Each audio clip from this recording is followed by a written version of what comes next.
Hello again. In the second part, we'll continue to describe the refining processes. First, I will show you the second objective of a refinery. Then we'll study together some important refining unit. And finally, we'll conclude by the description of a typical refining diagram. We finished the previous video by discussing the first objective of a refinery, to transform crude oil into different products following commercial specifications. We already seen two types of units, the CDU and the VDU, for the separation of the different cuts by distillation. And then HDS, amine and reforming units in order to improve the quality of the final products. The yield we can obtain from crude oil depends on the origin of the crude. For instance, for an Arabian light crude from Saudi Arabia, we have at the outlet of the crude distillation unit 5% of gas, 20% of gasoline, 30% of kerosene and diesel, and 45% of heavy cuts. But these yields obtained at the outlet of the CDU do not correspond to the market demand for final products. If we compare the crude yields and the final market demands, we can observe that we have a lack of diesel, jet fuel and gasoline, and a large excess of heavy products. Let's see now how a refinery can solve this problem and try to match the market demands. The idea is to transform the heavy products recovered at the bottom of the CDU in lighter products according to the market demand. For that, we feed the VDU with atmospheric residue. By doing that, we recover vacuum distillates with carbon number between 25 and 50. And at the bottom, a vacuum residue with a carbon number higher than 50. The vacuum distillate is treated in a fluid catalytic cracker, or FCC, or a distillate hydrocracker called DHC. The vacuum residue will be treated in a delayed coker. We'll see later in detail the objectives of these units. But for the moment, just remember that the basic objective is to cut the long chains into smaller ones. In conclusion, the idea is to transform heavy cuts into diesel, kerosene, gasoline as needed by the market in order to balance the offer and the demand. In conclusion, we can list three main refinery objectives. First, to separate the crude in the distillation column into different petroleum cuts. Second, to improve the quality of these cuts in order to meet the commercial specification. And third, to improve the quantity as requested on the market. FCC, DHC and delayed coker units are able to change the yields of products by transforming heavy products into lighter ones, such as gasoline, kerosene and diesel oil. Let's now go deeper into the different units of the refinery. We'll start with the gas treatment. Gases are obtained at the top of the crude distillation unit. Then they are split again in other distillation columns called a gas plant. To obtain first fuel gas is used as internal fuel in all the furnaces of the refinery. We also obtain propane and butane as final products. But it is mandatory to eliminate sulfur components which are present in these cuts. One of the most important components is named H2S. This H2S is eliminated in an amine unit. Let's have a look inside an amine unit. The gas containing H2S is put in contact with a chemical reactant, an amine called DEA. A chemical reaction occurs between the H2S and the DEA. The sweet gas goes to the outlet of the column and the spent amine goes to the regeneration column. This unit is also largely used for natural gas treatment. You will study this more in detail with Olivier during the next video. After the gas, we have the naphtha cut. This cut is one of the main feeds of the petrochemical industry. In general, this cut is directly sent to the petrochemical plant. On the diesel cut, depending on the origin of the crude, the cetane number obtained is high enough to be within the specification. It's the same for the co-flow properties, but the sulfur content of the diesel cut from the crude distillation is too high to meet the target specification. So, to decrease the sulfur content below 10 ppm weight to comply with European specifications, we need to treat this cut in a unit called the hydrodesulfurization unit, or HDS. At the outlet of the HDS unit, the diesel fuel complies with specifications such as density, cetane number, co-flow properties, and sulfur content. The diesel can be stored in the final product tank, ready to be sold to customers of the refinery. Let's have a look now at the chemical reactions. which take place inside the HDS unit. The desulfurization reaction takes place inside the reactor, filled with catalyst. Catalyst is a solid compound designed to facilitate and accelerate the chemical reactions. The hydrocarbons containing the sulfur molecules react at the surface of the catalyst with hydrogen molecules in gas form. At the end, the reaction we obtain on one hand hydrocarbon without sulfur, on the other hand H2S, hydrogen sulfide, which is the product of the reaction between sulfur and hydrogen. We need a high enough temperature to activate the reactions. Typically the temperature inside the reactor is between 360 and 400 degrees C. We also need enough hydrogen pressure to help the hydrogen molecule go inside the catalyst and react with the sulfur molecule. Typically the pressure of diesel HDS is between 40 and 80 bars. Now, this was for the diesel cut. Let's do the same for the gasoline cut. Remember that the main specification to comply with is density, volatility, sulfur content and run. Density and volatility are regulated by operating the distillation column. The sulfur content is higher than the European specification of 10 ppm weight, and typically the run of this cut is really too low, in the range of 20 to 50. To decrease the sulfur content of the gasoline cut, we install another HDS unit.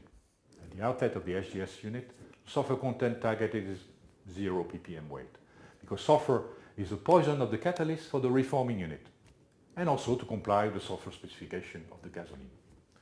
But the research octane number, run, is still far below the 95 targeted in Europe.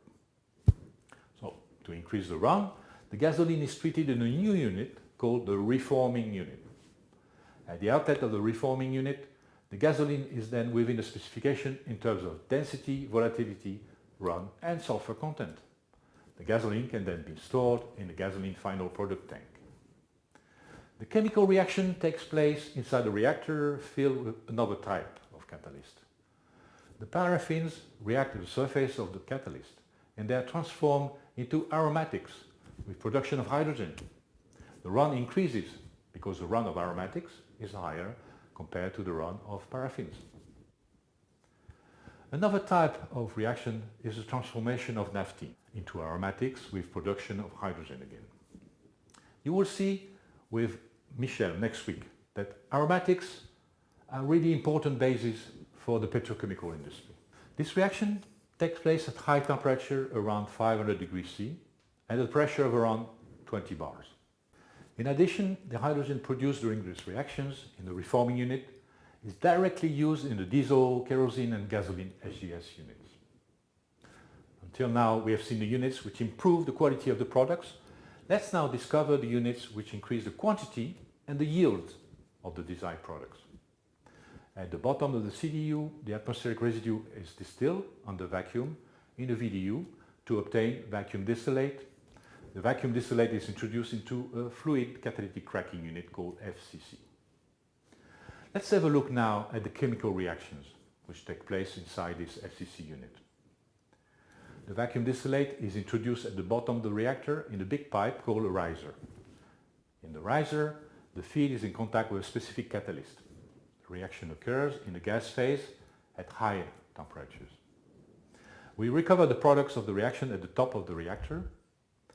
The products of the reaction are separated in different cuts in a distillation column. The spent catalyst is recovered at the bottom of the reactor and is regenerated in a regenerator before coming back again at the inlet of the riser. The catalyst is circulated in the loop between the reactor and the regenerator.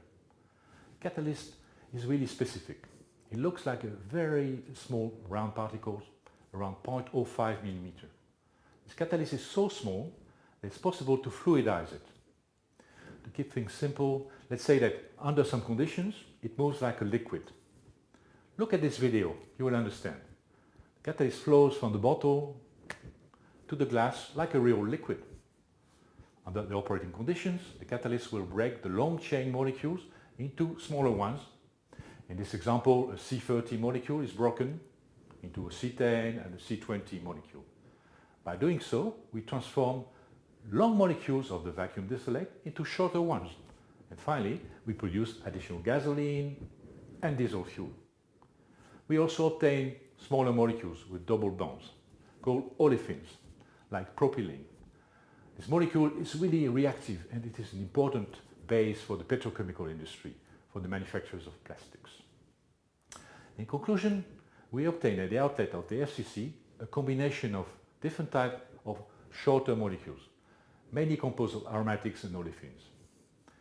These reactions occur at high temperature, around 530 degrees C, and low pressure, around 2 bars. The vacuum distillate can also be treated in a distillate hydrocracker unit, called DHC. Let's have a look now at the chemical reactions which take place inside the DHC unit. The hydrocarbon molecules react at the surface of the catalyst with hydrogen. For example, aromatic molecules are saturated with hydrogen to form naphthenes. Naphthenes crack into linear compounds under higher pressure and high temperature. And long chain molecules can again be cracked into smaller molecules. Typical operating conditions are shown here. Temperature of the reactor is around 360 degrees and pressure around 180 bar. In conclusion, at the outlet of the DHC unit we obtain mainly diesel, jet and gasoline. Until now we have seen the treatment of the vacuum distillate. Let's see now what happens with the heaviest cut of the refinery, the vacuum residue, recovered at the bottom of the video. To convert the heavy residue, we can treat it in a delayed coker unit. The two main pieces of equipment in the delayed coker are the furnace and the coker drum. Notice that in this unit we have no catalytic reactor. Inside the tube of the furnace, the residue is heated to around 500 degrees C. At this temperature, the long chain molecules are firmly cracked into smaller molecules. The chemical reaction also gives aromatics, olefins, and a lot of solid coke, as around 30% of the feed of the unit is converted into solid coke. The coke accumulates very quickly in the drum, and thus it is necessary every 24 hours to remove the coke accumulated inside the drum. With specific equipment, using water injection at a very high pressure, around 300 bars, the coke produced in the drum can be sold and used for different applications depending on the coke quality. For example, to electrical power stations or for electrode manufacturing. In conclusion of this overview of the conversion units, I would like to summarize with you the 3 units we have just seen together that are able to convert heavy cuts into lighter cuts needed by the market. The yield of products obtained depends on the unit type. For FCC, we can obtain up to 50% of gasoline from the feed. The DHC is more adapted to produce diesel or jet A1. It's possible with a good catalyst selection to obtain more than 60% of diesel and kerosene. The delayed coker gives you an average 20% diesel and 10% of gasoline.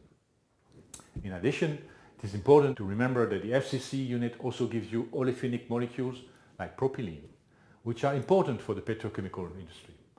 Typically, the yield of propylene obtained is around 5% of the feed. To conclude, I would like to summarize with you what we have seen during these 2 lectures. The first step of a refinery is to cut the crude oil into different bases. This operation takes place in the crude distillation unit or CDU.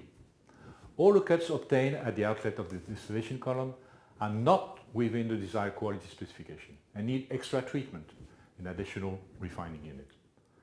The second step is to treat the cuts in order to comply with the specification and market demands. We have seen the HDS unit used to remove sulfur compounds from gasoline, kerosene and diesel, and the reforming unit to increase the run of the gasoline. We added the FCC, which treats the vacuum distillate to produce mainly extra gasoline, and the hydrocracking unit, or DHC, to produce mainly diesel fuel and jet A1. At the end of the treatments, we obtained several bases ready to be blended to formulate the final commercial products. In conclusion, the third and last step of the refinery is to blend all the bases to obtain the final commercial products, complying with the specifications. It's during this operation of blending that the refiner adds biofuels like ETBE for gasoline and FAME for diesel fuel. Finally, I would like to thank you very much for having shared your time with me, learning more about crude oil refining. You should now be ready to use and practice all your knowledge by playing the following evaluation games. Goodbye to you all.